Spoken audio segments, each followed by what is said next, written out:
प्यारे बच्चों, कैसे हैं आप सब? आशा करती हूँ आप सब अच्छे होंगे, स्वस्थ होंगे। स्वागत है आपका इस कक्षा में। आइए आज हम पढ़ते हैं संस्कृत का अध्याय 1 मंगलाचरणम। मंगलाचरणम का अर्थ होता है प्रेयर या प्रार्थना। तो किसी भी काम की शुरुआत से पहले हम क्या करते हैं? भगवान को याद करते हैं, परमेश्वर को याद करते हैं। ठीक है, तो इसी तरह हम अपने अध्याय शुरू करने से पहले, अपने पाठ शुरू करने से पहले प्रभु को याद करेंगे, ईश्वर को याद करेंगे या देवी, मतलब आप किसी भी ईश्वर को याद कर सकते हैं, चाहे वो शिव है, ब्रह्मा है, सरस्वती है, गणेश है, देवी है, ठीक है, श्री कृष्ण है, रामा, किसी भी परमेश्वर को, किसी भी प्रभु को, किसी भी ईश्वर को आप याद कर सकते हैं।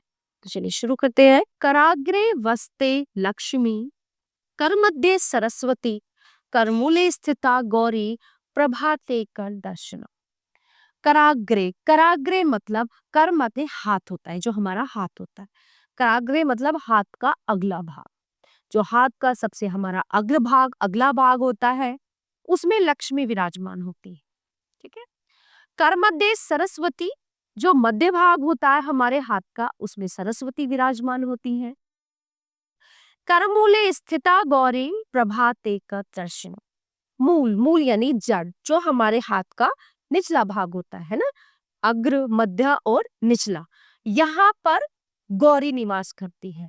तो हमें अपने हाथों का प्रतिदिन सुबह दर्शन करना चाहिए, क्योंकि है ना, कराग्रे वस्ते लक्ष्मी, कर मध्य सरस्वती, कर मूले स्थिता गौरी, यानी कि अग्र भाग में लक्ष्मी, मध्य भाग में सरस्वती और मूल भाग में गौरा विराजमान होती है। तो हमें अपने हाथों का प्रतिदिन सुबह दर्शन करना चाहिए या देखना चाहिए। ठीक है, चलिए अगला दो है हमारा, ओंकार बिंदु संयुक्तम नित्य ध्यायन्ति योगिनः, कामदम मोक्षदम चैव ओंकाराय नमो नमः। यानी कि ओंकार, आपने देखा है ओंकार, ओम, ओम का जो है सभी व्यक्ति ध्यान करते हैं, है ना। जब हम ध्यान में बैठते हैं, हम साधना में बैठते हैं, तो ओम का उच्चारण करते हैं ना। ओम एक तरह से एक बिंदु है ना, जो हमारे मस्तिष्क से बिल्कुल, मतलब अगर हम उसको मस्तिष्क में रखकर ओम की साधना करेंगे तो हम बहुत सारी परेशानियों से हाँ बच सकते हैं, हमारे मन को शांति मिलती है और हम बहुत अच्छे से अपने काम की शुरुआत कर सकते हैं। तो ओम को यानी बिंदु से संयुक्त ओंकार पद का योगी लोग सदैव ध्यान करते हैं। मैंने बताया ना, अभी जो योगी लोग हैं ओम की साधना करते हुए आगे बढ़ते हैं।